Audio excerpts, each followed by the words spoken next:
All right. The Monday, September 11th, 2023 meeting of the Marquette City Commission is now called to order at 6 p.m. Please join us for the Pledge of Allegiance. I pledge allegiance to the flag of the United States of America and to the republic for which it stands, one nation, under God, indivisible, with liberty and justice for all. All right. City Clerk, if I can get a roll call, please. Commissioner Hanley. Here. Commissioner Larson. Here. Commissioner Ottaway. Here. Commissioner Smith. Here. Commissioner Stonehouse. Mayor Pro Tem Davis. Here. And Mayor. Here. Commissioners, if I can get a motion to excuse Commissioner Stonehouse for personal reasons. Mayor Pro Tem Davis. I move we excuse Commissioner Stonehouse for personal reasons. Thank you. Do I have a second for that? Commissioner Ottaway. Second. Thank you. All those in favor, please say yes. Yes. Any opposed? Motion passes 6-0. Brings us to the approval of the agenda. Do we have a motion on the agenda in front of us? Commissioner Larson. I move that we approve the agenda as presented. Okay. Do we have a second? Mayor Pro Tem Davis. I'll second the motion. Thank you. Any discussion? All those in favor, please say yes. Yes. Yes. Any opposed? Motion passes 6-0. I have one announcement for this evening. This September 15th, starting at 5 p.m., is the Trash for Treasure event, and that is going to go until items can remain unclaimed up until 5 p.m. until the 17th. Just curious. I meant to say that earlier. And then, if everyone can indulge me, I would appreciate if we could have a moment of silence, given that our meeting is on 9/11.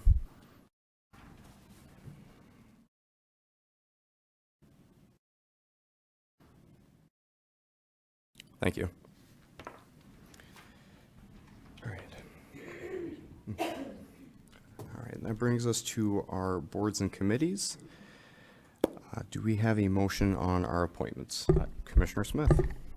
Thank you, Your Honor. I would like to move that we appoint the 7 individuals as listed to the committees. I will read their names in committee name, but I'm going to skip the dates for brevity. Brianna Hobbins to the Marquette Public Art Commission, Gerald Kujawa to the Traffic Parking Advisory Board, Colleen Roberts to the Traffic Parking Advisory Board, Douglas Davis to the Marquette Brownfield Redevelopment Authority, James Rankin to the Marquette Brownfield Redevelopment Authority, Caden Reed to the Marquette Arts and Culture Advisory Committee, and Demetrius Kalskas to the Board of Zoning Appeals. Thank you. Do we have a second? Commissioner Ottaway. Second. Thank you. Any discussion? I would just like to thank those individuals for signing up. That is a lot of people to have on one roster, so it's exciting. I see some faces in the audience. Appreciate you making the trip over here today as well to be signed in or at least be recognized by the commission through this action. Thank you. I will say, it seems like we're getting a little bit of an uptick, I feel like, in the appointments. It's really exciting to see. It's awesome to know that there's so many people that want to be involved in the community. And let's just keep that up. It's great for our community, keeps us thriving and gets everyone involved. So thank you all for that. Anything else from the commission? All those in favor, please say yes. Yes. Any opposed? The appointments pass 6-0. Okay, that brings us to our first public comment session of the evening. Again, as a reminder to the public, public comment may not exceed 3 minutes per person. Please clearly state your name and physical address prior to giving your comment, and feel free to just approach the center podium.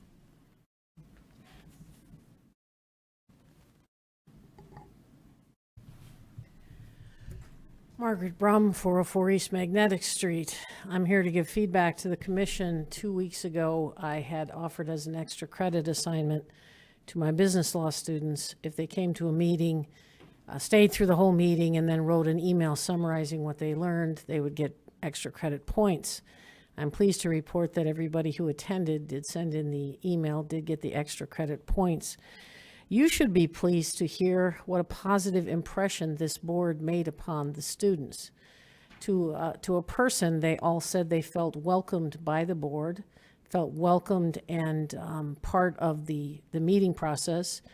Most of them had absolutely no experience with this type of meeting before, except I have an exchange student from Switzerland who educated me that in Switzerland, she had already been to a town hall meeting because if you want to become a Swiss citizen, they put your candidacy up to the local community to vote on.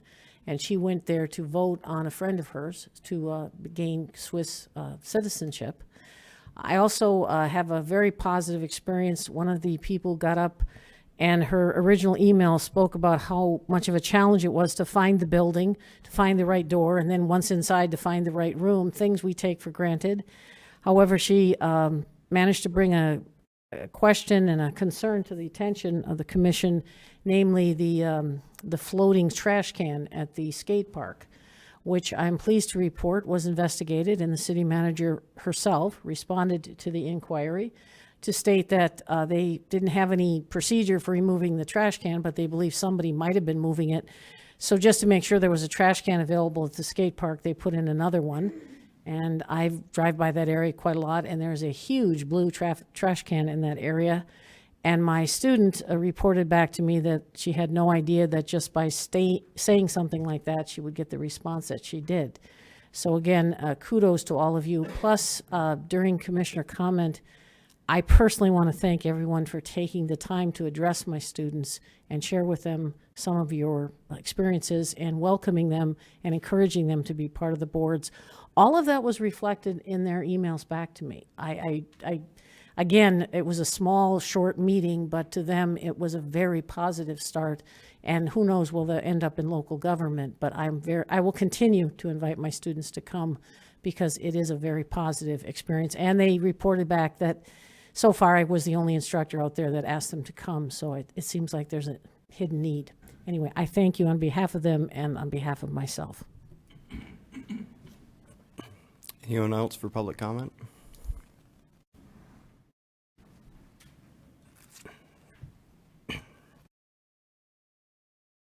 My name is Ryan Redmond. I'm 120 North Front Street, Marquette.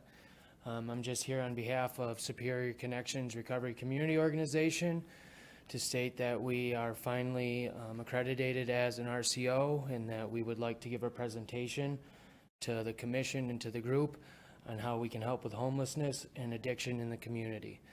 And so just putting it out there that we'd love to give a presentation to you guys to see how we can work together to help with homelessness and people in recovery. Thank you. Thank you. Anyone else for public comment?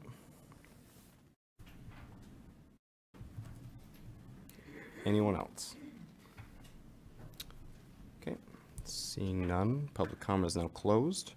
It's going to bring us to our first presentation of the evening, which is our charter study group by City Clerk Kyle Whitney.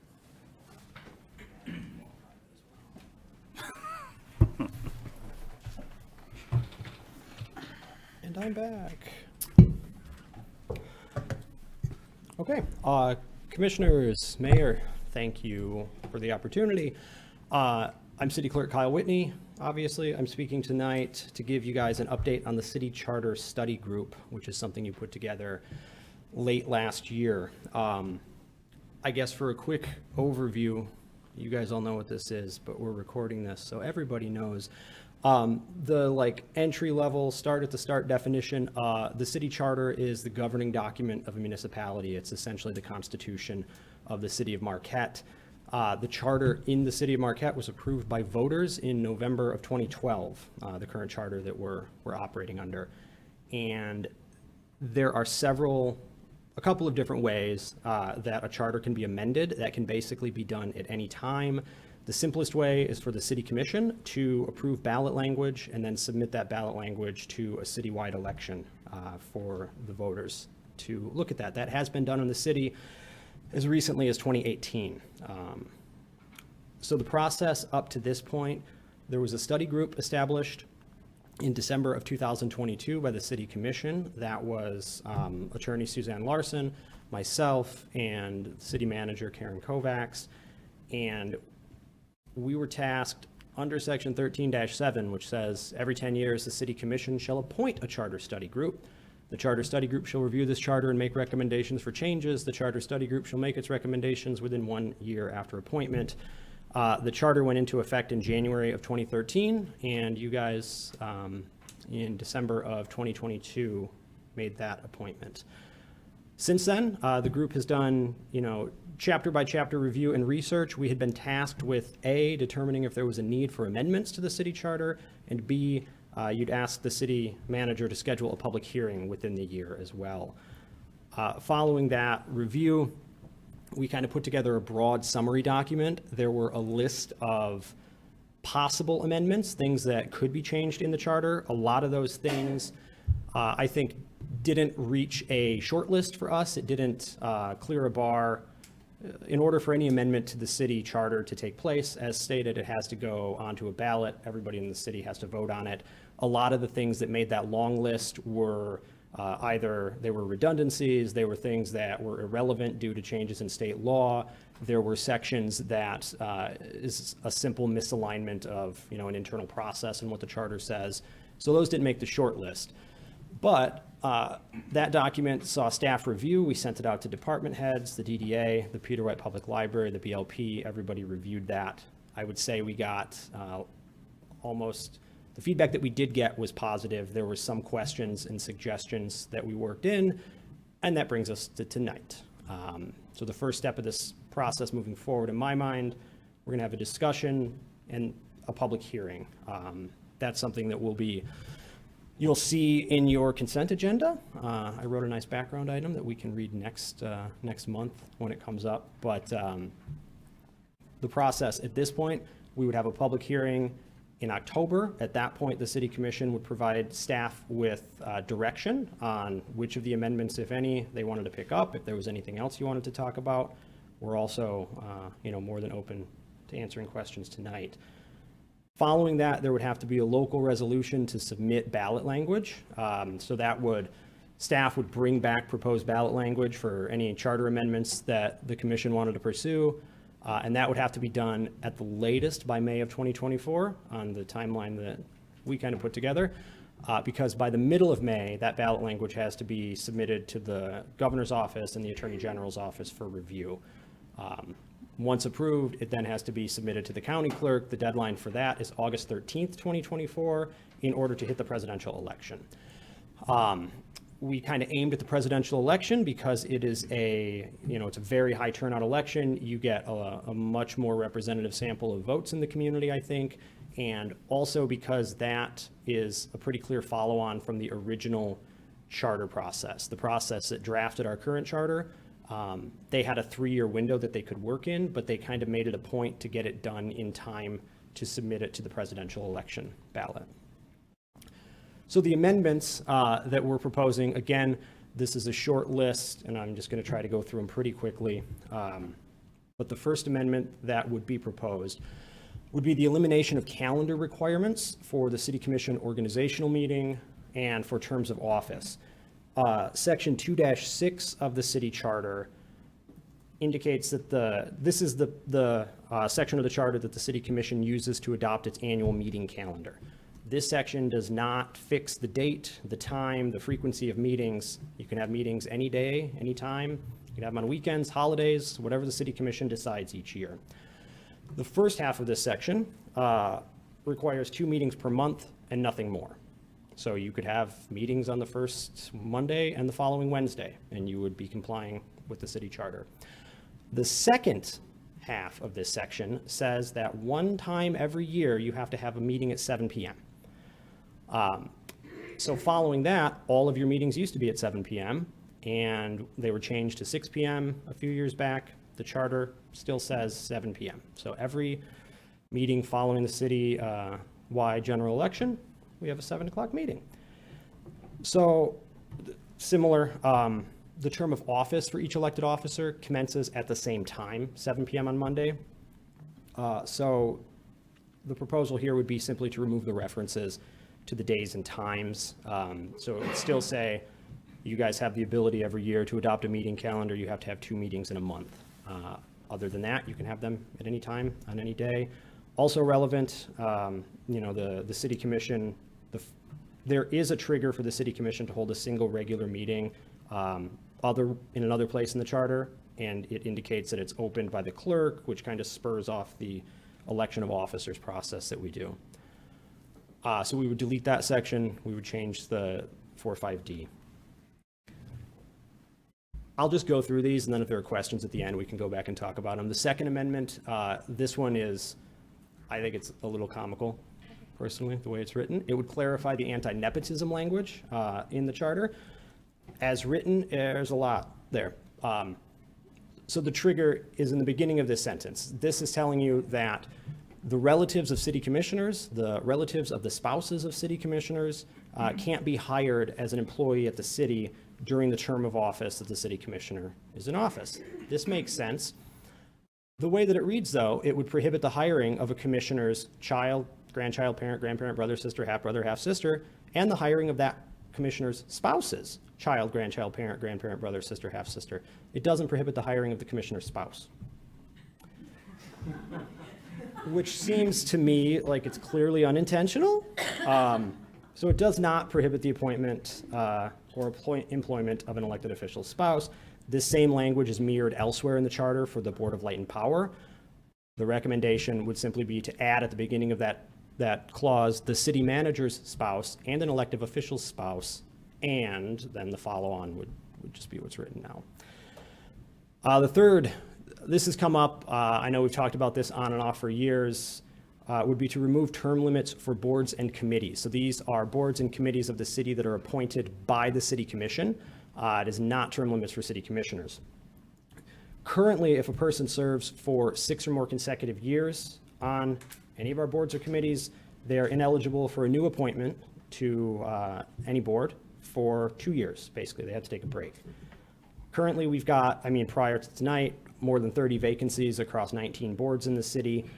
I know from experience that people have termed out from these boards that have professional interest or professional experience in a sphere, and they end up not continuing on a board because of that 6-year term, and they basically have to go home and leave a vacancy on the BZA or a vacancy on the Board of Review or the Planning Commission. So this provision's clearly led to vacancies. And I guess on the back end, this would not change any city commission policy or procedure related to boards and committees. Anybody that wants to be reappointed, all of the boards and committees would have the same term limits, or they would have the same terms, so 3-year terms or 4-year terms, depending. And if they wanted to be reappointed, they would have to be appointed at a city commission level at that point. The recommendation would simply be to remove the last 2 sentences. I'm saying we have 5 recommended amendments, but this one's split because both are kind of related to elections. So 4A would eliminate references in the charter to specific months in which elections will be held. Currently, statewide elections are established under state election law, and there are 3 dates that you can have elections throughout the state of Michigan: May, August, and November. The state general election is in November every 2 years. The state primary is in August every 2 years. There have actually been recent talks over a couple of legislative sessions about shifting that primary date from August back into maybe June. There have been other talks about possibly eliminating that spring election altogether and just having, a primary election in early summer and then the November election. Point being, our charter is pretty specific that every single year we're supposed to have an election in November and an election in August. This language isn't necessarily mirrored. There are other charters that do this in a more hands-off way.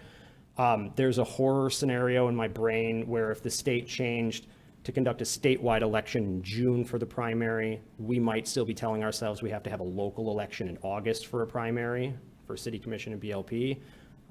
Which is just a lot of election. So other municipalities' charter language pins it to state law, basically. The primary and general elections for all city offices shall be at the time provided by state law would be some good language according to, for instance, Lansing, which says just that. And the second election item would be to eliminate the local primary election entirely for, again, this is just going to be for City Commission and Board of Light and Power. In the even years, there would still be a primary for state level races, but there wouldn't be local seats on it. And in the odd years, there would not be a possibility of having an August primary election. You know, you guys the city commission staff sat through the budget sessions this fall, summer, I guess, and proposal 22 or proposal 2 of 2022 implements a lot of changes. Elections are getting pretty expensive pretty fast. We have early voting for elections now. So I think the argument is kind of twofold for this. One is that the filing deadline for an August primary, so if you want to run for City Commission or Board of Light and Power in a given year, you have to file relative to that August primary deadline. So you have to file in April. If we eliminated the August primary, you would be filing for the November election, and the filing deadline would be in July. This has always just kind of been I guess, a personal concern of mine. It feels like it's very early a lot of times. We have several people, every year we have somebody come in the summer and ask about filing to run for City Commission, and they're 3 months too late at that point. The other argument, you know, would be the funding argument. We're now, for small elections, in excess of $30,000 without 9 days of early voting, or however many days of early voting we do for those elections. Those numbers are going to continue to increase. They're clearly going to continue to increase. And then I wrote a bunch of stuff about how much that costs. There's a lot of other municipalities that don't have local primary elections. The way our charter reads, you know, if there are filings from more than twice the number of candidates whose seats are available, so if there's 2 seats open and more than 4 candidates file, we're going to have an August primary to narrow it down to 4. I did, you know, just to answer the question before it's asked, in the last 12 years, we've had 6 city commission primaries. So half of the time in the last 12 years, we've had a primary. In 3 of those primaries, 1 candidate was eliminated. And in 3 of the primaries, it narrowed a field of 8 to a field of 4. And in every one of the primaries, the candidates who were elected in November also received the most votes in August. The 5th and last amendment would be to, this is solely on me, remove the need to publish full ordinances in the local mining journal. So the city charter indicates that where publication of ordinances is required, it's going to be published in the mining journal, essentially. Each ordinance has to be published within 20 days of its enactment, and then there's a couple of interesting triggers. If the ordinance is longer than 500 words, we can include a summary or a statement of purpose. We publish summary minutes after every meeting in the paper saying what action was taken by the commission. The summary or statement of purpose is simply a one-line summary of what the ordinance does. We are also, under the charter, required to publish a notice that people who see that statement of purpose can find the full text of the ordinance online on the city website. They can find it in our office. They can find it in other locations in the city if they're interested. If the ordinance is less than 500 words, we have to print the full thing in the paper. And I don't know why that line is drawn. It would seem that the longer an ordinance is, the more impactful it might be and the more portions of city code it might touch on. But the shorter ones we publish in full.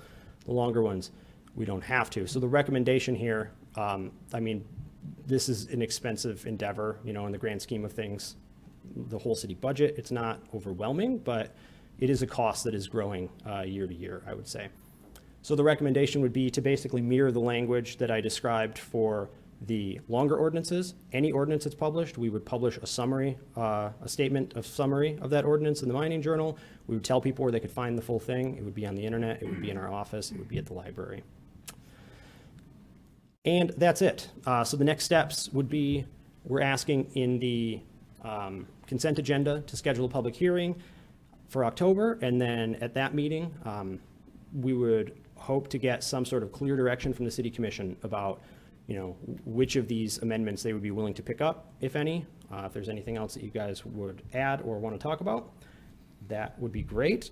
So we would get, staff would then come back with draft ballot language, which would happen early spring of 2024. Those amendments would get approved in form by the commission, and then they would get submitted to the state. Once the state approves them, they get submitted to the county clerk to get on the ballot for the presidential election.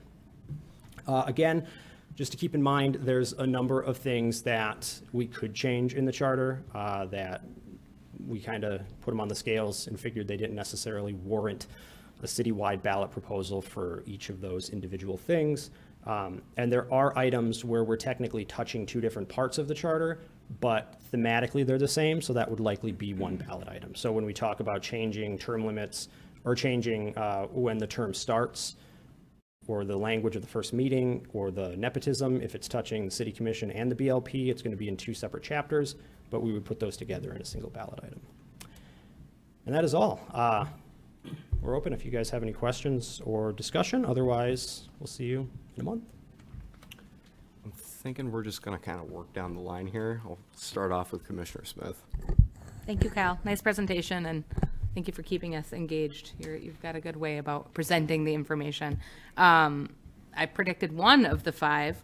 I have one other idea, though, and I don't know what your thoughts are. Maybe you'll have to come back to it. But in our charter, we have to follow the legal holidays, one of which is Columbus Day, and I'd really like that to be Indigenous Peoples' Day. So I'm not sure, and that maybe is just my opinion, but I feel like it is a sign of the cultural times to maybe look at that.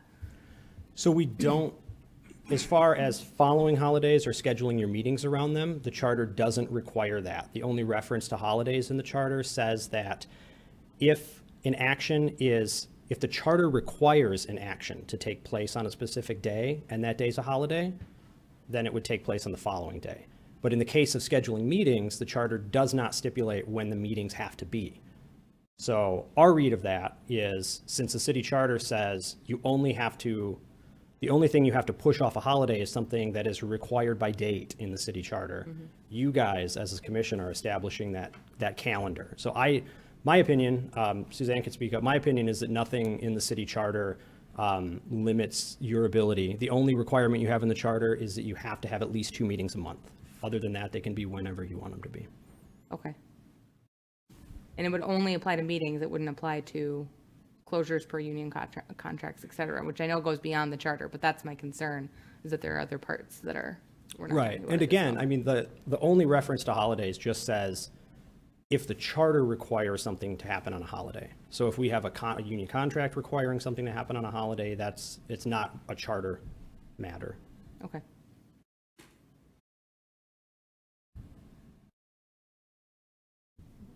Thanks. Yep. Mayor Pro Tem Davis. Yeah, thank you, Kyle. I'm particularly pleased to see that we would be eliminating some of the term limits for our committees. And I know that there are several people that would even go from one committee to another committee if they had the opportunity to do so within those 2 years. And I think that will help us fill those committees. So thank you very much for that. Thank you also. One of my concerns coming in was the elimination of the primary and what effect it would have if there were many people who had applied. But your history of that really helps us to understand that it makes sense to eliminate the primary, that not only the history, but the cost of the election. So thank you. That's all I have to say. Commissioner Hardaway. Kyle, thank you so much for that. I will say that it was extremely informative. I feel like you guys really did your homework. I would say, just given what I'm seeing here, I'm in support of all of those changes myself. Obviously, I want to read a little bit more into it, but I will ask you this. I find it interesting that you came up with the 5. What was number 6? I don't know offhand. I mean, That's I know we have a laundry list. I think it was kind of a natural sorting, more or less. Like I said, a lot of them seemed redundant. There were, there's a couple references to the state law for how DDAs are structured, and the reference is an old reference, but the point still stands. So things like that ended up on the list, where we said, we could amend this so that it was tracking the correct law, but that law is still the law for DDAs. There's not a requirement to try to explain that to voters on a ballot. Understand. Thank you. Yeah. Commissioner Larson. Yes, thanks again to you and the entire charter study group that came up with the language. I think it does offer some clarity and brevity in some situations, as well. I guess my only question is kind of about those other items, so each item has to have its own ballot initiative, is that the case? Correct. And so would it ever rise to a point where you got to those other items, or only to the point in which it changed and impacted your daily administration of the city? Yeah, I'd say, I think kind of what the guiding, I think, principle as we went through this was trying to kind of clean up the charter and bring it up. I mean, it's not extremely old, but to try to square it with the way that, we thought business should be done. I know, just being in this position for a while, there's a lot of things that you get a handful of complaints about over the years, things that come up again and again, people being turned off of boards when they want to keep serving comes up again and again. There are a couple of things that may or may not be on the list that could be, if that topic comes up in the community, it could rise to the level of a charter amendment, but it would be specific. I'm thinking, for instance, in 2018, the BLP and the city had a charter amendment that changed the calculation of the payment in lieu of taxes, like changed the formula that the city used for the BLP's PILT payments. And that was something that, through administrative conversations, that was a topic that rose up. In order to make that change, we needed to do it in the charter. I could envision something like that happening maybe, but most of the stuff that made that long list was just us saying, this says we're supposed to route this piece of paper in this direction. Why don't we just start doing that? And so this every 10-year process gives you the opportunity to do a little bit more cleanup that may not be as imminent as the PILT Correct. changes. And I think the way that this has happened in the past has been a little more reactive, I guess I would say. Looking back, we were 60 years into the charter that was revised in 2012, or revised in 2011 and 12, adopted in 2012. And prior to that, it was not a steady process of reviewing it and amending it every 10 years. This was very much pitched by Tom Baldini when he was on the Charter Commission. What they had done is, I think a group of people would get really upset about something, and then they would bring a long conversation with 30 proposed amendments up, and it would get overwhelming and nobody would do anything. Seemed to be the common trip. Thank you. Thank you, just like everyone said. And I can understand why you try to keep it to a minimum of things that we're putting on the ballot, because if you put 15 things on a ballot as separate things, it gets confusing for everyone. And then you're not going to get the things that need to pass, or some things that maybe shouldn't, won't. So I really appreciate you finding the main points that we need to stick to. I do love the getting rid of the term limits for the boards and committees. I think that will help. I really would like to see, ideally, if we have a way of doing it. I don't know if we can. It'd probably be a Suzanne question.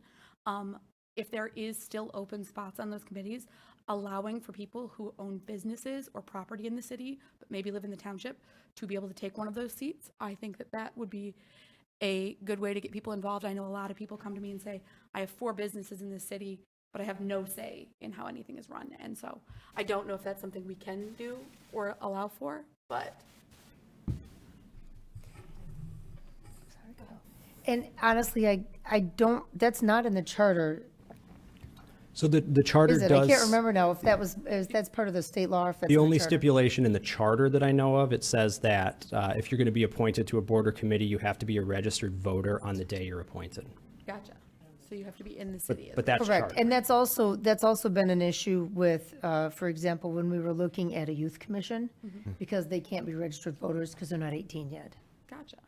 Okay, well, thank you. I think that's all I have. Commissioner Hanley, I will say there is one board where that is an exception, and that would be the Downtown Development Authority. You can be a member of that and not be a citizen of Marquette, so there is some business interest that is represented, representation available at least. One last tidbit I'm going to add with that. It also has a requirement you have to be a registered voting member of the city for 1 year, if I remember correctly. So technically, you can't, even if you're 18, it doesn't matter. You have to realistically be 19. I believe that's for running for city commission, not necessarily for our other boards and committees. Okay.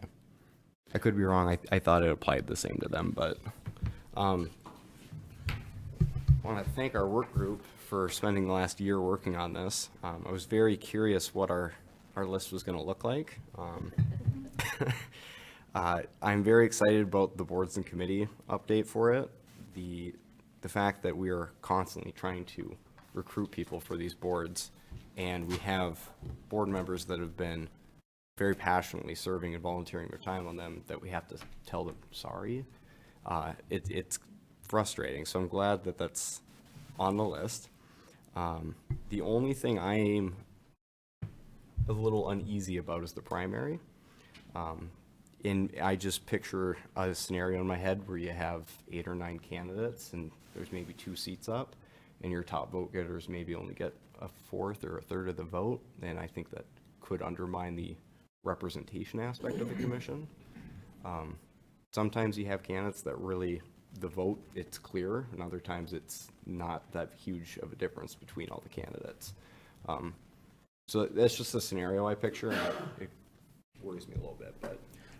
If I may, one possible option that we talked about is changing the threshold to trigger primary from twice the number of seats to a higher number. If you said 3 times the number of seats, then if there's 3 seats open, you would need 10 people to file instead of 7. But one of the arguments I was trying to make as well is that filing deadline. So if the August primary stays and we change, that might help with, we wouldn't have as many of them, but you would still have to file in April currently for that. So.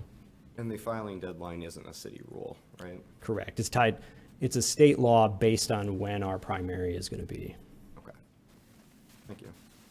I don't think I have anything else, but thank you. Thank you. All right.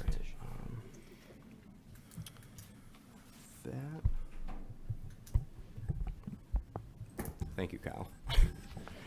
Moving on to our second presentation, which is for the Downtown Development Authority's 3rd Street TIF update by the Executive Director, Tara McKinley.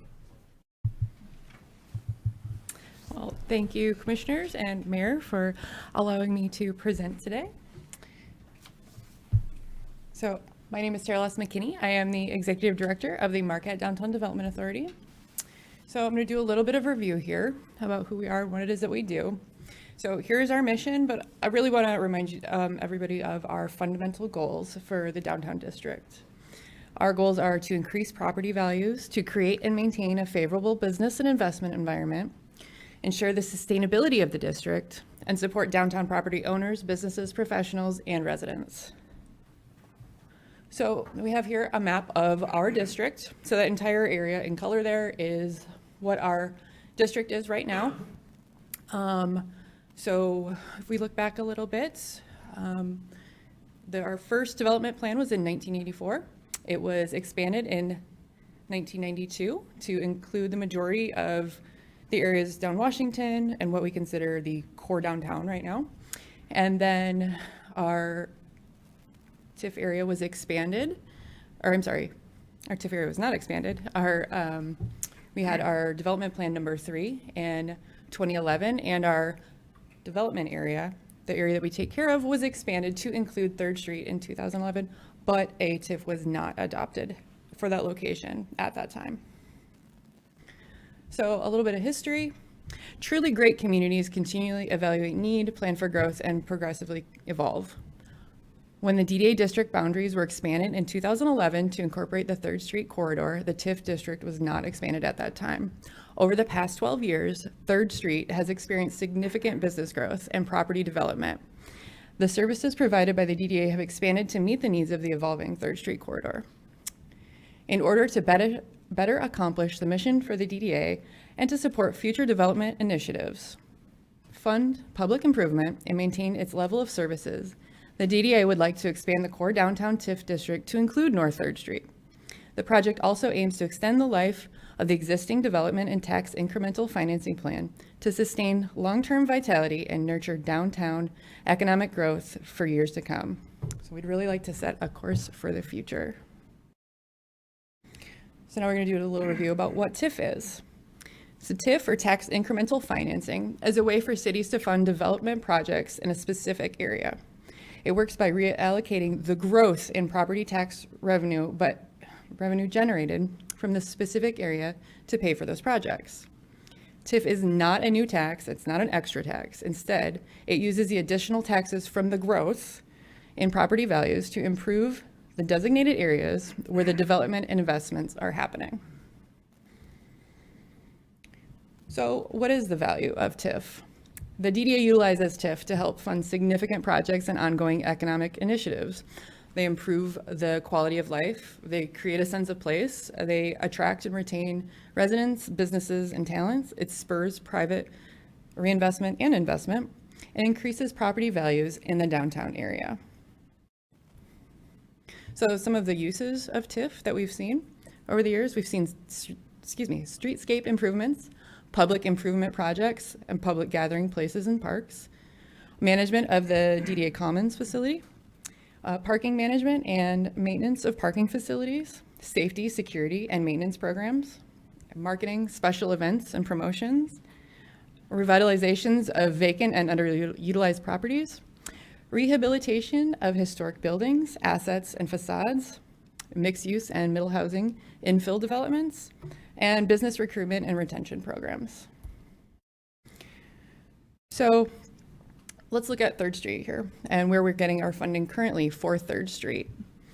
Right now, basically the funding we get for 3rd Street is a millage. As you can see, 2% on this pie chart of where we get all of our funds from, 2% of that is taxes or that millage. So, and that accounts for about $38,000 and some change for fiscal year 2022 throughout the whole district. So part of that, the $22,565, was specifically for 3rd Street. So that's not a lot of money that we have specifically to spend on 3rd Street. So, but what have we been able to do with the funds that we have for 3rd Street in the past 12 years? We've had strategic planning initiatives, grant funding opportunities, events, promotions, maintenance services, and private investment and business support. So we'll kind of look through some of that right now. We've gone through strategic planning initiatives for specifically for 3rd Street, including the 3rd Street Corridor Sustainable Development Plan back in 2013, which helped to put in place form-based code up on 3rd Street with a lot of input from the community there and from 3rd Street business owners. In 2018, we had our Identity Enhancement Plan, which really helped to come up with recommendations and strategies to help us really tie 3rd Street into all of downtown Marquette and create a cohesive bridge between the two places. And then we had our downtown plan in 2022, which helped us identify strategies to strengthen that cohesion even more. And we also solicited a lot of feedback from the community and stakeholders through a series of input sessions. So we've had a lot of grant projects over the years up on 3rd Street. We've, in 2015, we had some CBDG funds that we're able to give out as grants. We had a facade improvement grant in 2018, MEDC facade restoration initiative grants between 2019 and 2021. We've had several match on Main grants. Some were specifically for COVID relief, and some were specific to building improvements for businesses. Over the years, we have seen a total grant project investment of over $1 million on 3rd Street, which is a lot of money. And that unfortunately is not something that we are able to see a TIF from, so we cannot see that reinvestment there. We've also been able to put on a lot of events and do a lot of promotions for 3rd Street.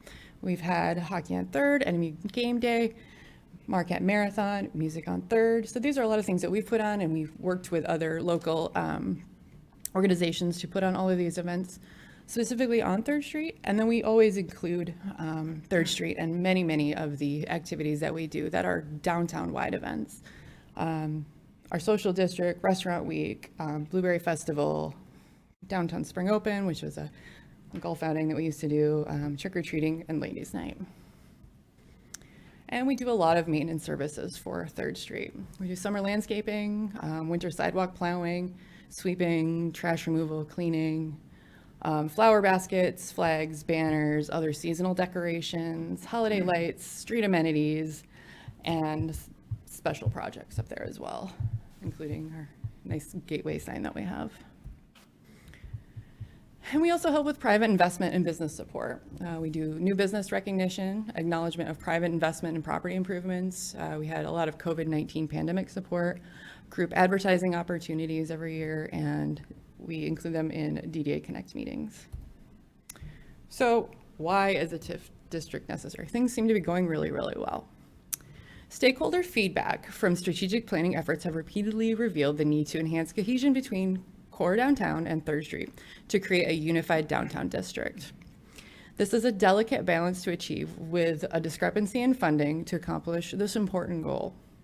Demands for DDA maintenance service have grown as the same level of attentiveness is expected district-wide. Similarly, the DDA strives to provide a consistent level of quality services across the entire district, despite the financial imbalance in revenue to fund those services on 3rd Street. Maintenance time spent on 3rd Street has expanded from a reported 5% in 2011 to approximately 20% during the summer and 40% during the winter in 2022. The DDA has consistently included 3rd Street property owners in facade grant funding opportunities. However, it does not receive a return on investment through the resulting increase in property taxes, as it does with the core downtown properties. The success of the DDA's 3rd Street revitalization is undeniable, but its full potential remains untapped without a TIF district.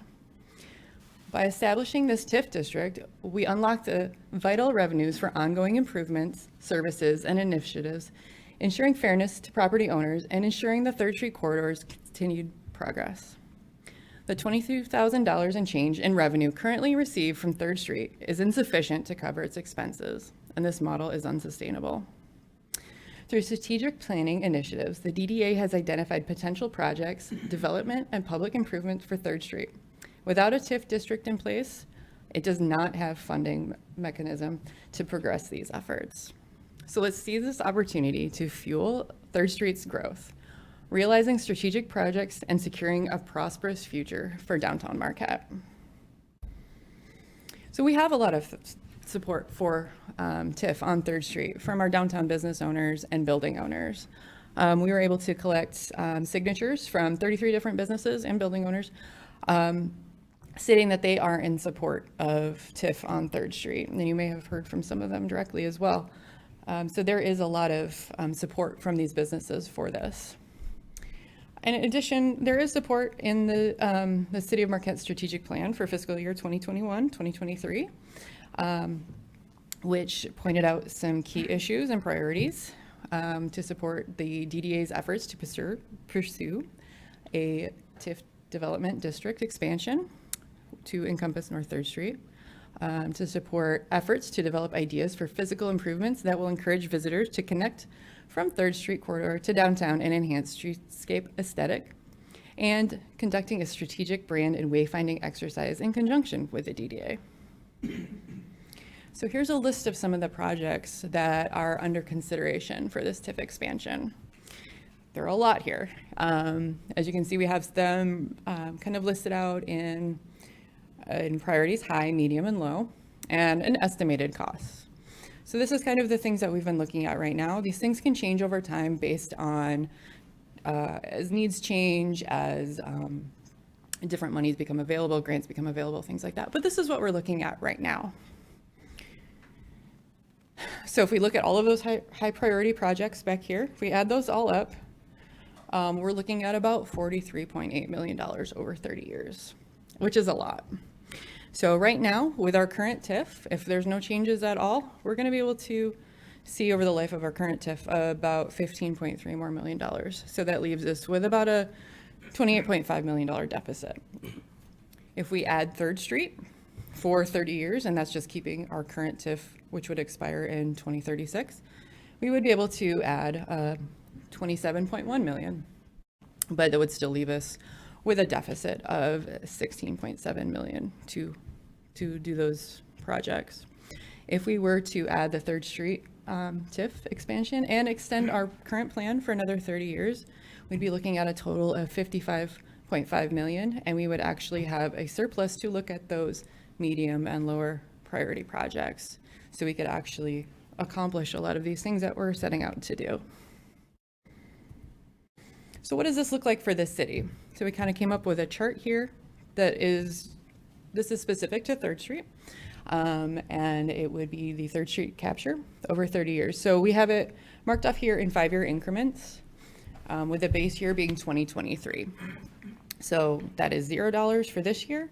So next year, our total TIF capture would be $9,080, and $5,800 of that would be the city's portion of that.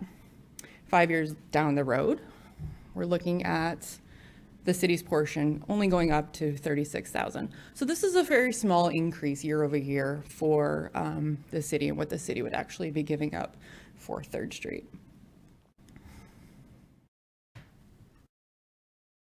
So, and 3rd Street very much carries its weight for this city.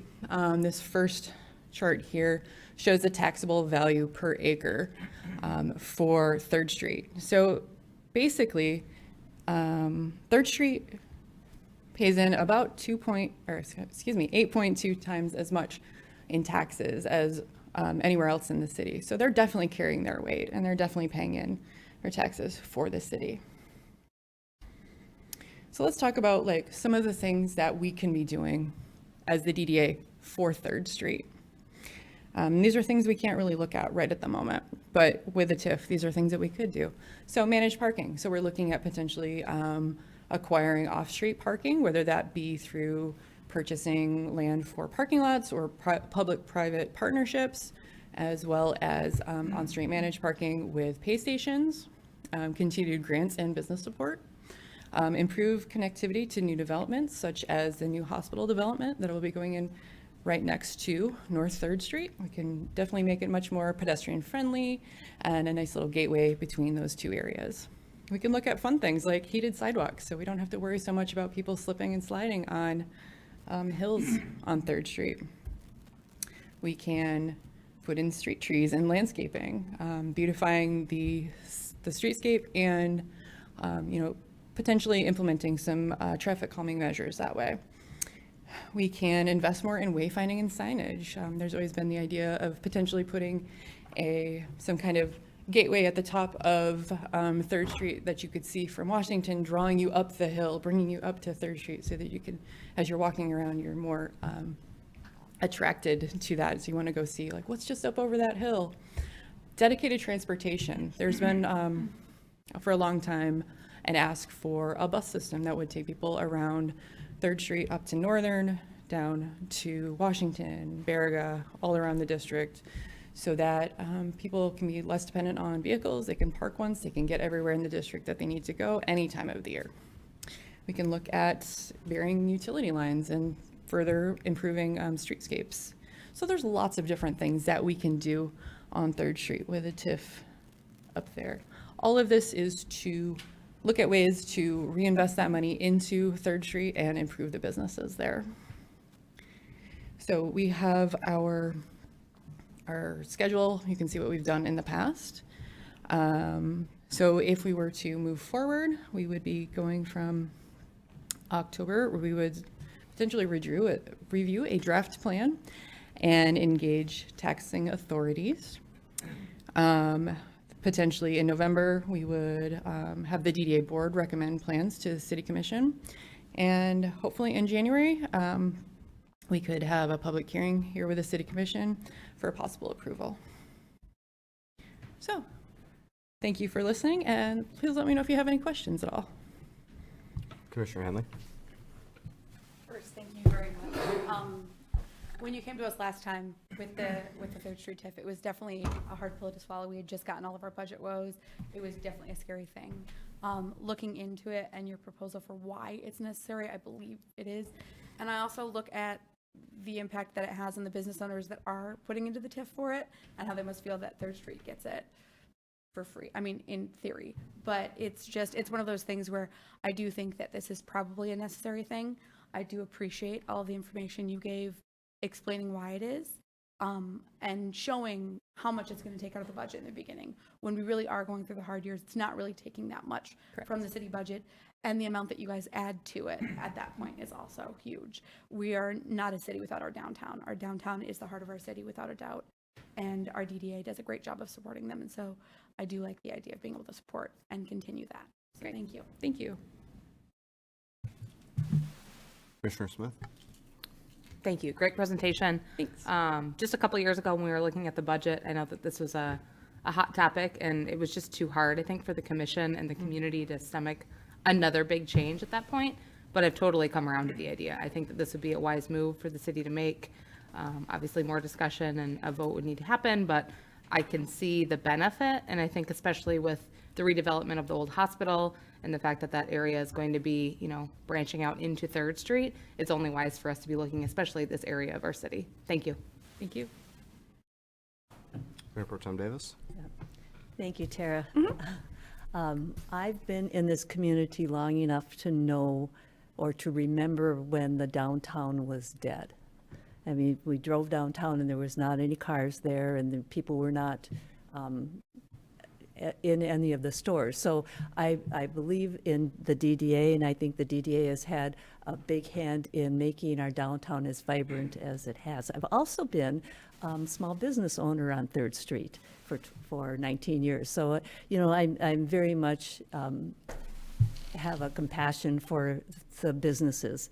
I have a couple questions for you. Sure. How many businesses or buildings are on North 3rd Street? There's somewhere between 80 and 90. or 80 so and 90. Buildings, yes. Buildings. Yes, So buildings. they're, of course, they're not all businesses. Right, Some of right. them are residential. So you got support from 33 of those 80 or 90. So it's approximately, I would say, just under half of those, yep. Okay. And those are the ones we were able to contact. Some are just harder to contact than others, but yep, those are the ones. Okay. So let me go a different direction. I was curious, on one of your slides, you talked about the maintenance time on 3rd Street increased from 5% in 2011 to 40% in the winter of 2022. Help me understand why So- there would be such a huge increase. That was a reported 5%. I think that was probably higher at that point in time, back in 2011. But with the additional attention that the 3rd Street gets, so additional trash cans, additional flowers, things like that, that they get up there, it just takes a little bit more time. So I think it's a little bit of, there's been an increase in the attention that is paid, and also I think there was a little bit of underestimating at the beginning what that's it an actually was. Increase of 40% is not 40% of the time that your maintenance staff. In the winter, it's about 40% of the time. And it is, in the winter, it's pretty close to about 40% or so of our actual sidewalks and things like that. So they do a good job of clearing those sidewalks and making sure that they are open for pedestrians and people being able to get to and from businesses and their cars and whatnot. Okay. So, you know, in theory, I think that this is a good idea. And I agree with Commissioner Smith that with what's going to happen with the old hospital property and that connection there, that it makes sense to provide a TIF. And I think my next comment will not surprise you or anybody in the city, that I really feel that, you know, the Downtown Development Authority is mostly for the business district, not the residential district. And so while we can increase the DDA footprint and we can add a TIF, I would like to see that balance with the parts of the DDA that are truly residential and no longer business taken out of that footprint. And I don't know no one's really been able to give me the real potential for that. Sure. So I think you're probably referring to some of the areas that are strictly condos or places like that in the district. The parts that were industrial when the DDA footprint was designed and then now are truly really residential. And those people get the 2% millage attached to their bill every time. So. Yep, that is true.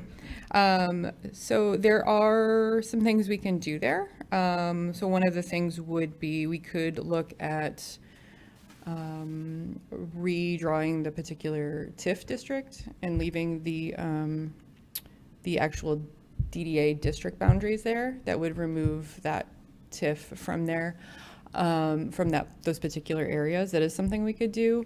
We do get things get a little complicated when we look at redrawing the district boundaries, in that it opens up the door for renegotiation with all of the taxing authorities, which may not be a door we necessarily want to open there. I mean, yes, it is something I believe we can look at, but I think we need to look at that in a very careful way.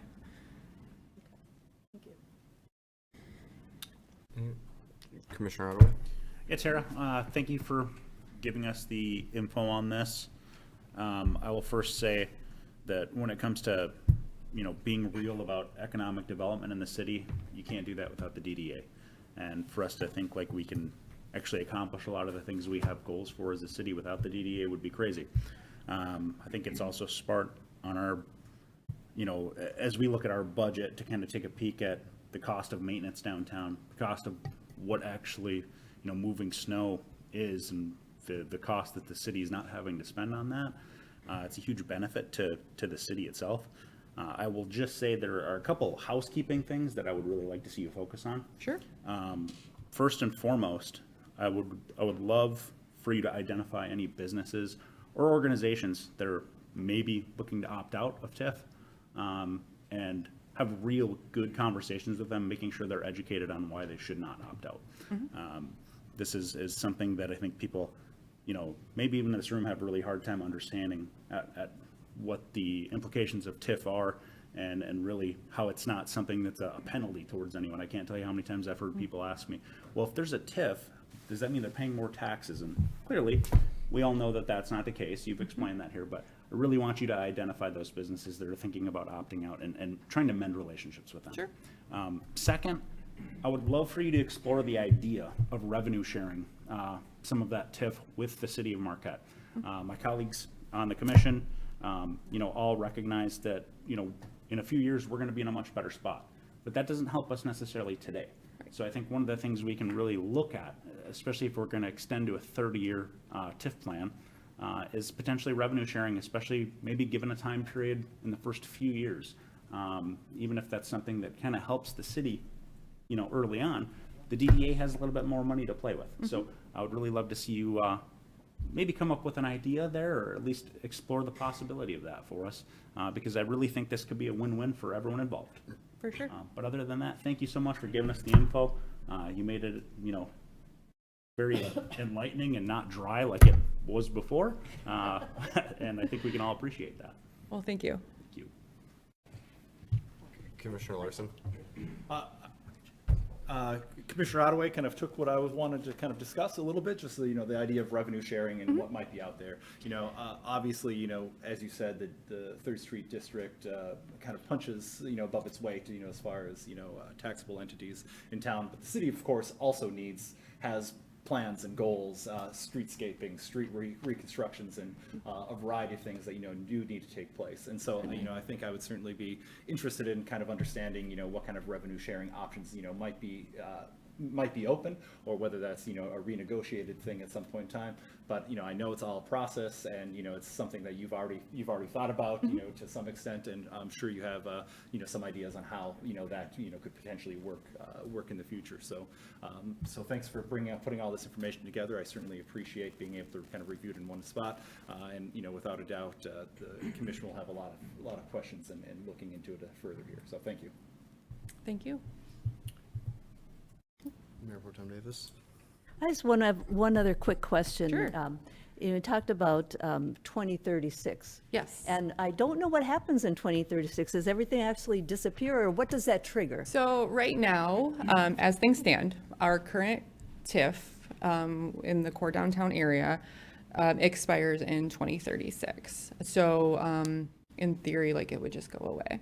So what we are asking for is just an extension of that TIF out 30 years from now, and to tie in 3rd Street with that, so that we have basically one TIF that encompasses all of those things, so that essentially we're not coming back here in 13 or 13 years and saying, oh, we need a TIF, you know, so tying it all together, making it a nice tidy thing for us to work with, instead of having these two separate TIFs that we have to manage completely separately from one another. So as of now, the TIF for the DDA ends in 2013, 2036, in 13 years, yes. and 13 years. Okay. Yes. Thank you.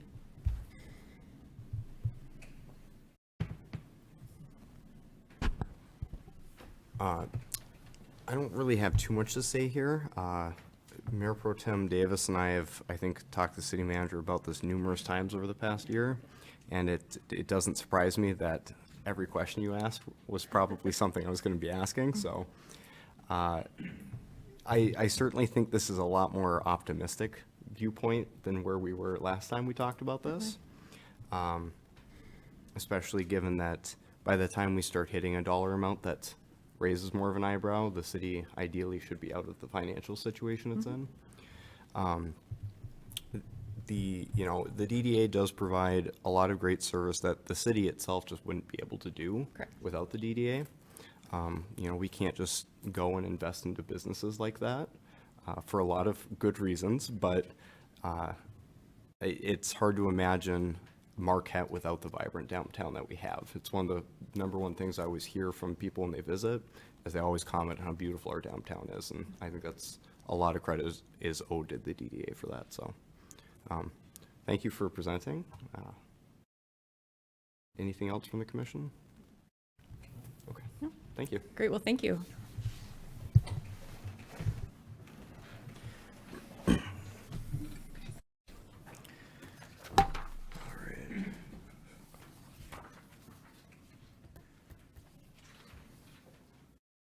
All right, commissioners, that brings us to our consent agenda, which will require a roll call vote due to items 4E and F. Can I get a motion on consent? Commissioner Hanley? I move that we accept the consent agenda as presented. Thank you. Commissioner Ottaway? Second. Appreciate it. Any discussion? Okay. City Clerk, if we could have a roll call vote. Commissioner Hanley, Yes.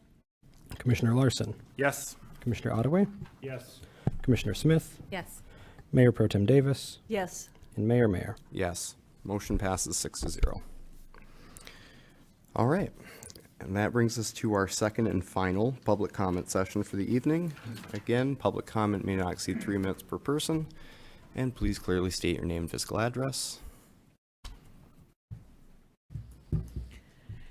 Hello, Margaret Brum, 404 East Magnetic Street. I'm here to renew my invitation to the City Commission, the City Manager, and any members of the city staff who would like to join myself and Dr. Leslie Putman at a tour of the NMU Farm on Tuesday, September 19th from 4 to 5 p.m. First issue I want to clear up is, yes, the Jacob Betty Center is having an open house this Friday to allow people to tour the new facility, but the farm will not be open during part of that tour. There are many, many reasons for that, but primarily the access to the farm is locked, and access is restricted to researchers or invited guests only. So I don't want you to feel like you won the golden ticket or anything, but we're inviting you to come, because if we wait until we have the results and you go to the farm, the snow will be falling. What's happened in recent months is that the seeds were germinated in the lab. They were planted in professional potting soil. They grew to a certain height, and then the spiked water with PFOS, which is one of the variants of PFAS, which is looked at, was added to the water. In addition, sludge from the Marquette area wastewater treatment plant was added to certain plants along with the spiked PFOS. So what you have now is a farm situation where the plants are 3 to 4 feet high, and they're literally growing in PFOS contaminated soil and water. And what you have an opportunity to see is what people had not had an opportunity to see. Until 2018, it was illegal to run experiments like this on hemp, because hemp was classified as a class 1 drug under the federal law. In 2018, the Farm Bill took it out of the class 1 classification, and that's when actual research began. This experiment that Dr. Putman is designing and operating is new, and it also has the advantage of having wastewater sludge in addition to potting soil, which not every experiment has because they don't have a member who can get them wastewater sludge. And if you're saying to yourself, why should I go and see this? It's something you're going to want to tell your families about and your children about, because as it's reported, it's the beginning of a new era of plant development. And Northern does a fantastic job of educating people of the great outdoor activities, recreational activities, and other things you can do. But this is history that's being made right now in the city of Marquette. We've invited the city commission, we've invited the county commission, and I've invited my marijuana law students as well for this historical perspective. And according to the lawyer for the county, I'm allowed to invite all of the members of the commission as an informational gathering only. There will be no discussion of any policy, there'll be no vote, there'll be nothing like that.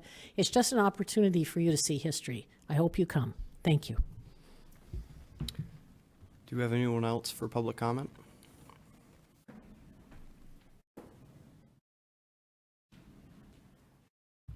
Barb Outside, 1324 North Front. This TIF thing, you know, I've been thinking about this and I think I understand it.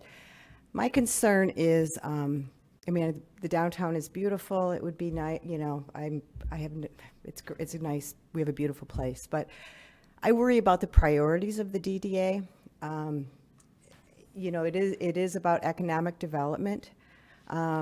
And I just want to kind of remind everybody about my safety concerns. I guess case in point is that, you know, the social districting thing, for example. You know, we're allowing music on 3rd Street is great. We're now allowing alcohol on a street that is horrible. I think any resident of the city of Marquette will tell you that they avoid 3rd Street because it's dangerous. You know, the intersections, because of all the parking that is there, because suppose, you know, the businesses, whoever, you know, need more parking. You know, visibility at corners is terrible. People are afraid to, you know, I mean, I don't need to tell you, you know how bad 3rd Street is. So then we pass a social districting thing, and we don't close off 3rd Street because it's more important to have this thing, and at the expense of potentially having a safety issue. You know, it seems like, I mean, what am I saying? I guess I'm saying, well, maybe if you can't close off 3rd Street, if that's not maybe it's not a priority. So I just want to kind of put that in your, you know, on your radar that, you know, priorities of the DDA versus priorities of the city, and, you know, who's going to, you know, be in control of the additional income generated by improved property values. That's all. All right. Thanks. Do we have anyone else for public comment?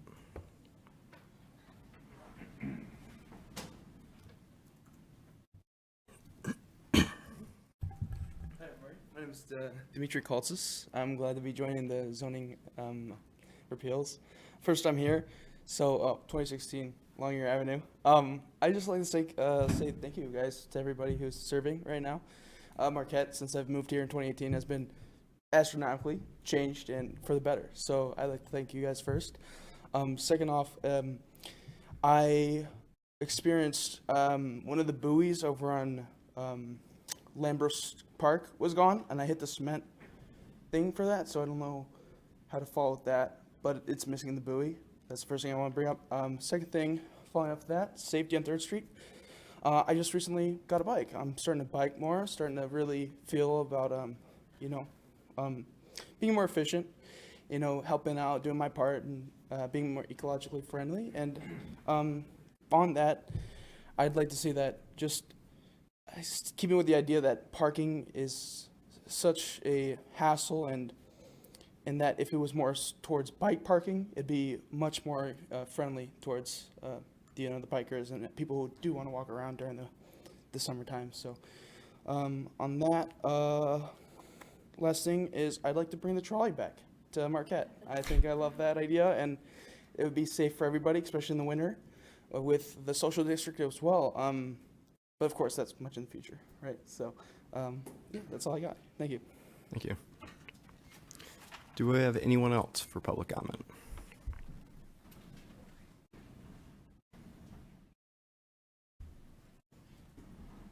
Angela Rayhorn, 1025 2nd Street. I just wanted to thank you all for all you do and thank Tara for the presentation. Being right next to 3rd Street, it was really interesting to learn a lot about it. I started thinking about all the restaurants I love on 3rd Street while you were talking, and just being so grateful I live close to them, throw my windows open when it's music on 3rd and the music pours in.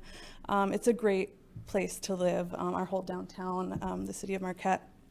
And I especially love being tucked away on a dead end, but like still right by everything. I guess I just want to also touch on what I always touch on. Speaking of 3rd Street specifically, just with potentially having more funding for it, just some of the safety concerns that some others have already mentioned. It does seem there are a lot of difficult intersections where the visibility is car or pedestrian or bike.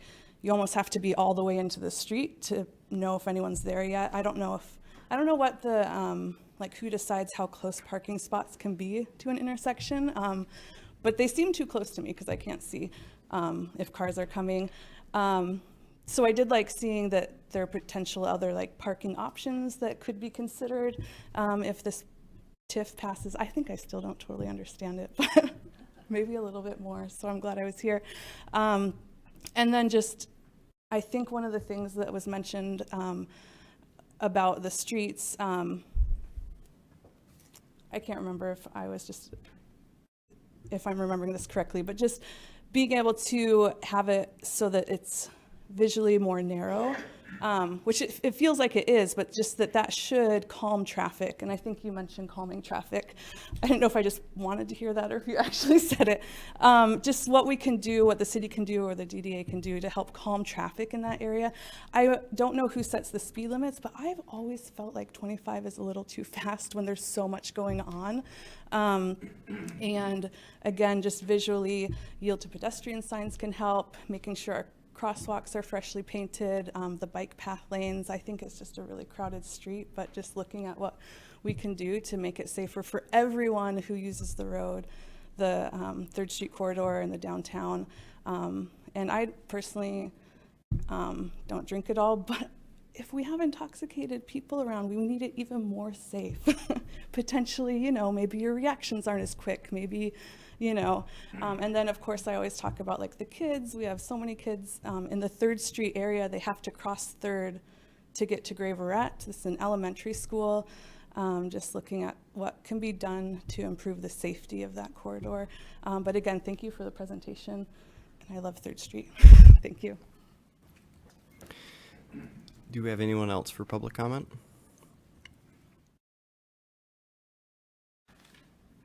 Anybody else? Okay. Seeing none, public comment is now closed. That brings us to comments from the commission. I'm going to start things off with Mayor Pro Tem Davis.